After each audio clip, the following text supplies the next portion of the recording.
Hey guys, this is Manju Kumari and welcome to beginning for learning. आज हम करने वाले हैं हिंदी व्याकरण का जो एक टॉपिक है, ठीक है, छंद के बारे में। तो छंद अगर मैं आपको नॉर्मल समझाऊं कि छंद क्या होता है, तो मैं कह सकती हूँ कि कुछ ऐसी रचनाएं होती हैं जिनको बहुत ही लय और ताल के साथ जो है उनको लिखा जाता है, उनको गाया जाता है, तो उन रचनाओं को जो है छंद कहा जाता है। ठीक है, लेकिन हम इसको व्याकरण की दृष्टि से भी देखेंगे कि इसका अर्थ क्या होता है। ठीक है, सबसे पहले हम इसके अर्थ की बात करेंगे। अर्थ में हम बात करेंगे इसकी उत्पत्ति की। तो अर्थ जो छंद है उसकी उत्पत्ति जो है वो चद धातु से हुई है। ठीक है, इसकी उत्पत्ति हुई है च और द के पैर में हलंत चद धातु से। ठीक है, और इसका मतलब होता है खुश करना। ठीक है,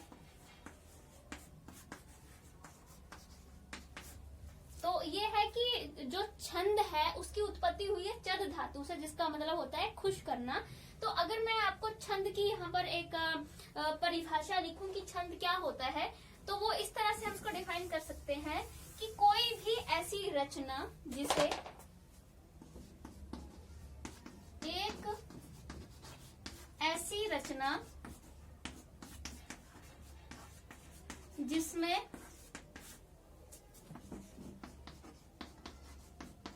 मात्राओं, वर्णों, यति, गति, लय, तुक इसका प्रयोग किया गया हो तो उस रचनाओं को हम कहते हैं छंद। ठीक है, यानी छंद देखो ऐसी रचनाएं होती हैं जिसमें मात्राओं, वर्णों, यति, गति, लय, तुक इन सब का प्रयोग किया गया था, उस रचना को जो है छंद कहते हैं। जैसे अगर मैं बात करूं कबीर के दोहे, अगर आपने देखे होंगे तो सुने होंगे, कबीर के दोहे तो बहुत ही फेमस हैं।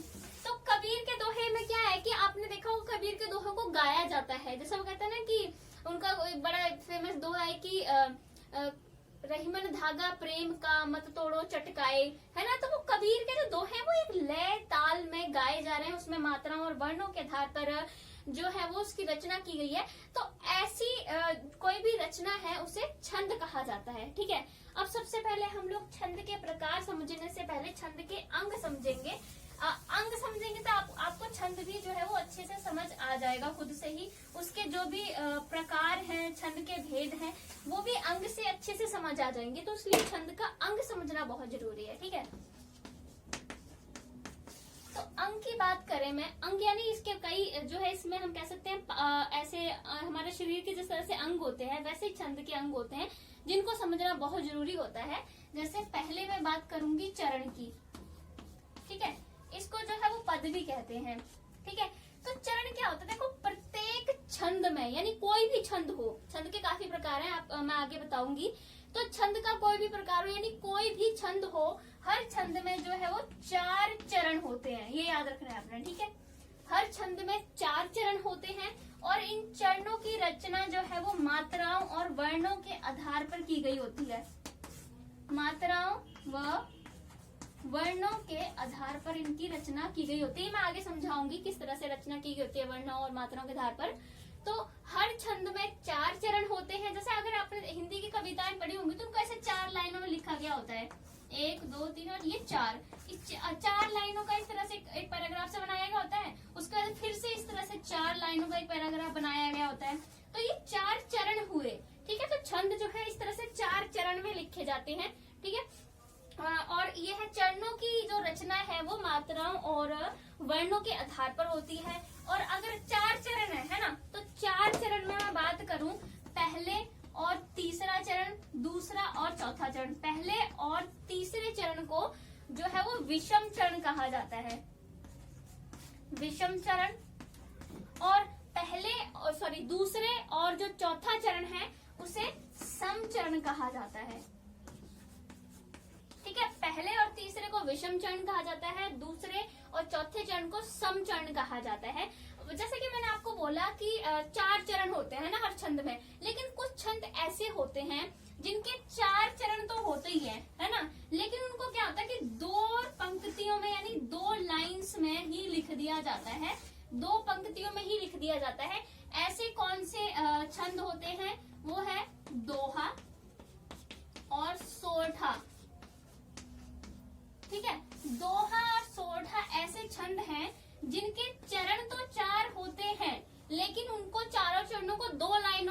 दिया जाता है। तो ऐसे चरण जो छंद है वो है दोहा और सोठा। तो दोहा और सोठा की प्रत्येक लाइन को, क्योंकि इनके लाइन 4 चरण होते हैं लेकिन 2 लाइनों में लिख दिए जाते हैं, इसलिए इनके हर जो हम कह सकते हैं पंक्ति होती है, जो हर चरण होता है, ठीक है, उस हर चरण को 2 चरण, वैसे तो होते 4 हैं जैसे कि मैं अभी बोल रही हूँ, लेकिन 2 उसमें लिख दिए जाते हैं। तो हर चरण को दल कहा जाता है, ठीक है, दोहा और सोठा के हर चरण को दल कहा जाता है, ठीक है। तो ये हो गया हमारा पहला अंग चरण के बारे में, ठीक है। ये आपको ये अच्छे से याद रखना है कि 4 चरण ही होते हैं किसी भी छंद के, यानी उनको 4 लाइनों में लिखा जाता है, उसको ही चरण कहते हैं, ठीक है। अगला हम करने जा रहे हैं वर्ण के बारे में। वर्ण, मात्राएं, लघु, आगे मैं और चीजें समझाऊंगी, वो समझना बहुत जरूरी है। चरण तो आसान है, उसको समझना कुछ भी नहीं है। वर्ण क्या होता है, ठीक है, वह सबसे छोटी ध्वनि जिसके और टुकड़े ना किए जा सके, टुकड़े ना किए जा सके, ठीक है। तो वर्ण किसे कहते हैं, वह छोटी से छोटी ध्वनि जिसके और टुकड़े नहीं किए जा सकते हैं, उसे वर्ण कहा जाता है, ठीक है। तो जैसे अगर मैं बात करूं, एग्जांपल मैं दूं आपको, तो ये है उ या ये है अ, तो हम इसको और नहीं तोड़ सकते, ठीक है, इसको और नहीं तोड़ा जा सकता है। अगर जैसे मान लीजिए श हम बोलते हैं ना, तो हम क प्लस श लिख देते हैं, इसको तो और तोड़ा जा सकता है ना। लेकिन उ की या अ की बात करूं, ये बहुत छोटी ध्वनियां हो चुकी है, इनको और इस तरह से नहीं तोड़ा जा सकता। जैसे क है ना, तो क को ऐसे मैं क हलंत प्लस अ भी लिख सकती हूँ, है ना, लेकिन अ को मैं इस तरह से नहीं लिख सकती ना, मैं उ को और तोड़ सकती हूँ, ठीक है। तो ये है कि वह सबसे छोटी ध्वनि जिसको और ना तोड़ा जा सके, उसे वर्ण कहा जाता है, ठीक है। यहाँ पर आपको मैं स्वर भी बता देती हूँ, जो कि आगे मैं लघु वर्ण और गुरु वर्ण समझाऊंगी आगे, वो समझना बहुत जरूरी है, ठीक है। अब देखो वर्ण की बात करूं मैं, तो मैं आपको यही समझा देती हूँ। वर्ण भी जो है वो 2 प्रकार के हम वर्ण की बात करने वाले हैं, ठीक है। एक तो है लघु वर्ण, ठीक है, और दूसरा है गुरु वर्ण, ठीक है, लघु वर्ण और गुरु वर्ण। तो लघु वर्ण कौन सा होता है, जिसे बोलने में कम समय लगता है, बोलने में कम समय, ठीक है, जिसे बोलने में कम समय लगता है उसे लघु वर्ण कहते हैं। गुरु वर्ण वही इसका उल्टा, जिसे बोलने में ज्यादा समय लगता है, ठीक है, उसे गुरु वर्ण कहते हैं, ठीक है। तो ये लघु वर्ण और गुरु वर्ण अच्छे से समझना है, क्योंकि जब आप छंद के टाइप करोगे तो ये दोनों लघु और गुरु बहुत बार आएगा, ये दोनों शब्द, इनको इसलिए समझना जरूरी है, ठीक है। तो लघु वर्ण वो है जिनको बोलने में कम समय लगता है। जैसे कि अगर मैं बात करूं, एग्जांपल दूं, छोटा उ अ की बात करूं मैं, छोटी ई की बात करूं मैं, है ना, इनको बोलने में कम समय लगेगा, मैं एकदम बोल दूंगी अ उ ई।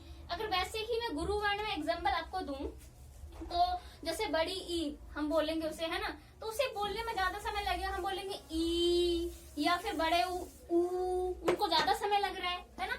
जैसे अगर मैं बात करूं बड़े को, इसको भी टाइम लगेगा, बड़ी ई की बात करूं, इसको भी बोलने में टाइम लगेगा, है ना। तो वो ये गुरु वर्ण वो है जिनको बोलने में ज्यादा समय लग रहा है, लघु वर्ण वो है जिन्हें बोलने में कम समय लग रहा है। और आपको अब एक और बात याद रखनी है, मात्राएं में भी मैं समझाऊंगी आगे, एक बार समझा देती हूँ इसको। लघु वर्ण की जब मात्राएं गिनी जाती हैं तब उसकी 1 मात्रा गिनी जाती है, और गुरु वर्ण की जब मात्राएं गिनी जाती हैं तो इसकी 2 मात्राएं गिनी जाती है। ये जरूर याद रखना, लघु वर्ण की 1 मात्रा गिनी जाती है, गुरु वर्ण की 2 मात्राएं गिनी जाती है, ठीक है। ओके, तो अभी हम अगला मात्राएं समझ लेते हैं। वर्ण मुझे लग रहा है आपको समझ आ गया होगा। अगला जो हमारा अंग है वो है मात्रा, मात्राएं, ठीक है। मात्राएं क्या है, किसी अक्षर को या फिर किसी ध्वनि को, मतलब किसी अक्षर या ध्वनि के उच्चारण में जो समय लगता है, उच्चारण में जो समय लगता है उसे मात्रा कहते हैं। ठीक है, मात्रा सिंपल सा है, किसी अक्षर का आप उच्चारण कर रहे हो तो उसमें जो समय लगता है उसे मात्रा कहते हैं। जैसे अगर मैं मान लीजिए मैंने क मैंने पढ़ा तो उसको सिंपल सा इसको लगा दूंगी क, लेकिन मैंने इस पे बड़ी की मात्रा लगा दी, अब मैं इसको पढ़ूंगी की, तो देखो ई की मात्रा आने से इसके उच्चारण में समय बढ़ गया। पहले देखो मैंने क का बोला नॉर्मल क, लेकिन अगर मैं इसको उच्चारित कर रही हूँ इसको मैं बोलूंगी की, तो की में ज्यादा समय लग रहा है बोलने में मुझे, क में बोलने में मुझे कम समय लग रहा है। तो वही है, देखो किसी भी अक्षर या ध्वनि के उच्चारण में जो समय लग रहा है उसे मात्रा कह रहे हैं। जैसे मैंने क की जब उच्चारण किया तो की, उसमें मुझे समय लगा तो उस समय को ही मात्रा कहते हैं। जब क पे कोई मात्रा नहीं थी, मैंने उसका उच्चारण किया तो नॉर्मल सा टाइम लग रहा था, मैंने एकदम बोल दिया क, लेकिन की। ठीक है, तो वही है कि किसी ध्वनि या उसके उच्चारण में जो समय लगता है उसे जो है वो मात्राएं कहा जाता है। और जैसे कि मैंने आपको अभी समझाया था कि जो यहाँ पर मैं दोबारा से एक बार बात कर लेती हूँ, लघु वर्ण, ठीक है, और गुरु वर्ण की मैंने आपसे बात की थी। तो लघु वर्ण में मैंने बोला था कि लघु वर्ण जब हम गिनेंगे तो उसकी एक मात्रा गिनी जाएगी, और जब हम बात करेंगे गुरु वर्ण की तो उसकी दो मात्राएं गिनी जाएंगी। ठीक है, और लघु वर्ण का एक दूसरा नाम और बता देती हूँ, मैं इसको हार्षव स्वर भी कह सकते हैं। ठीक है, हार्षव स्वर या वर्ण भी कह सकते हैं। ठीक है, हार्षव स्वर या वर्ण कहेंगे। और गुरु वर्ण का जो हम दूसरा नाम याद रखेंगे वो है दीर्घ वर्ण या स्वर, दीर्घ वर्ण या स्वर। ठीक है, तो आप कंफ्यूज मत होना, अभी आपसे कहीं लघु वर्ण की जगह हार्षव वर्ण लिखा हो तब भी मतलब वही है, गुरु वर्ण की जगह दीर्घ वर्ण लिखा हो तब भी मतलब वही है। और जैसे कि मैंने बोला कि लघु वर्ण में एक मात्रा गिनी जाती है, तो उस मात्रा को डिनोट किससे करते हैं, मतलब किस एक कौन सा साइन होता है जिससे उस मात्रा को दिखाया जाता है। इसमें होती है पाई रेखा, पाई रेखा यानी सीधा एक डंडा। ठीक है, इससे इसकी मात्रा को दिखाया जाता है। और गुरु वर्ण में मैंने बोला दो मात्राएं लगती हैं, और इनको दो मात्राओं को कौन से चिन्ह से दिखाया जाता है, उसे दिखाया जाता है वर्तुल रेखा। ठीक है, वर्तुल रेखा, वर्तुल रेखा का साइन क्या है, एस की तरह है, बिल्कुल जैसे एस नहीं पाते हम इंग्लिश में, उसकी तरह इसका साइन है। ठीक है, वर्तुल रेखा का। तो ये है हमारा कि लघु वर्ण को हार्षव वर्ण भी कहते हैं, गुरु वर्ण को दीर्घ वर्ण भी कहते हैं। लघु वर्ण की एक मात्रा होती है, ये जरूर याद रखना है, और गुरु वर्ण की दो मात्रा, उसको डिनोट यानी उसको किस चिन्ह से दिखाया जाता है, वर्तुल रेखा यानी एस के आकार का होता है, और इसकी पाई रेखा यानी सीधा सा एक डंडा होता है। ठीक है, अब हम लोग बात करने वाले हैं आगे यति की। यति क्या होता है, मात्राएं मुझे लग रहा है आपको आगे होंगी अब समझ।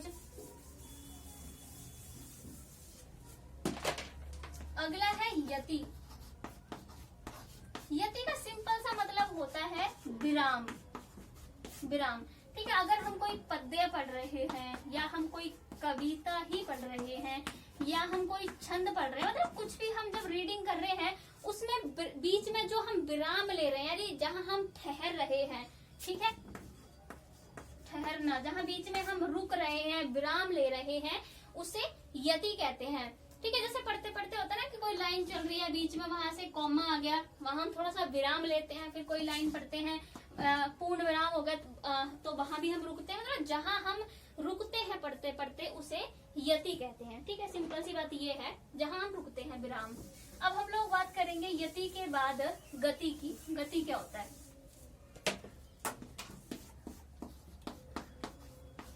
गति, गति का मतलब होता है प्रवाह या फिर लय। अगर हम कोई, जैसे मैंने आपको बोला कि कबीर के दोहे हैं, उनको एक लय में पढ़ा जाता है, जैसे रहीमन धागा प्रेम का, मत तोड़ो चटकाए, इस तरह से एक लय में पढ़ा जा रहा है ना, एक प्रवाह में पढ़ा जा रहा है, तो उसे गति कहते हैं। सिंपल सा, जिस लय में आप पढ़ रहे हो, जिस प्रवाह से आप पढ़ रहे हो किसी भी चीज को, कोई छंद है, कविता है, पद्य, तो उसको गति कहते हैं। बस सिंपल सी बात ये है। ठीक है, अब हम लोग करने वाले हैं आगे तुक के बारे में, कि तुक क्या है।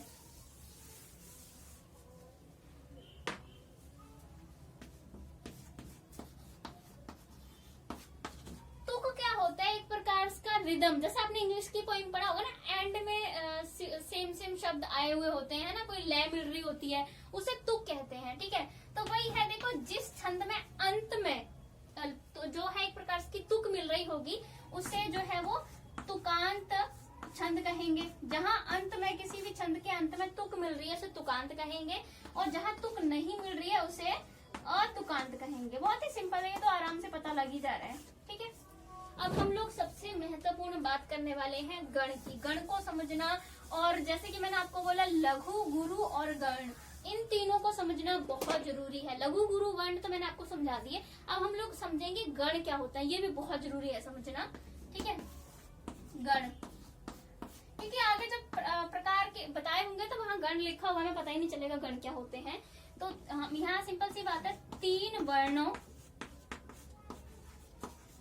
के समूह को, तो गण किसे कहते हैं? 3 वर्णों के समूह को गण कहते हैं। जैसे अगर मैं यहाँ लिख रही हूँ कमल, तो देखो ये 3 वर्ण है ना, 1 2 3, तो 3 वर्णों के समूह को क्या बोलेंगे? गण। यानी ये कमल जो पूरा एक शब्द है इसको मैं क्या कहूंगी? गण। तो सिंपल सी गण याद रखना है कि जहाँ 3 वर्णों का एक समूह, जहाँ 3 वर्ण हो एक ही शब्द में, उसे हम गण कहेंगे। ठीक है, जैसे अगर मैं एक और लिखूं, मैं लिखूं साकार।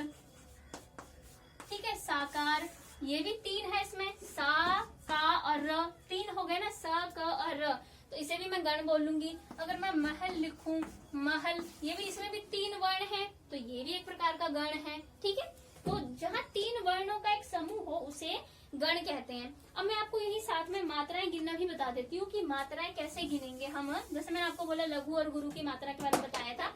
मैंने क्या, देखो सिंपल सा आपको याद रखना है कि कोई शब्द लिखा हुआ है ना, अगर उस पे किसी भी कोई भी मात्रा लगी हो, चाहे अ की है, उ की, कोई भी मात्रा लगी है ना किसी पे भी, तो उसकी 2 मात्राएं गिनेंगे। ठीक है, जैसे अगर मैं बात करूं, अगर ये है क, ठीक है, इस पे कोई मात्रा नहीं लगी अभी, तो इसकी मैं मात्रा क्या गिनूंगी?